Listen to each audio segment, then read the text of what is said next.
Hi, my name is Gerardo Cuber, and I'm a clinical analysis lab professor in Institut Calípolis of Tarragona.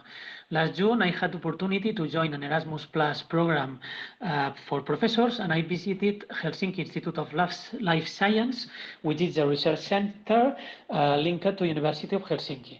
There, I worked during a week as lab technician supporting research, and I learned how they train animals like mice. I also learned how they apply cell culture techniques, or I could carry out PCRs and other techniques that now are useful for me because I can teach my Tarragona students in that matters. I also enjoyed this experience because I had the flexibility to choose my hosting place, and I stayed with a friend of a friend, so I experienced how is the daily life of a person who lives in Helsinki.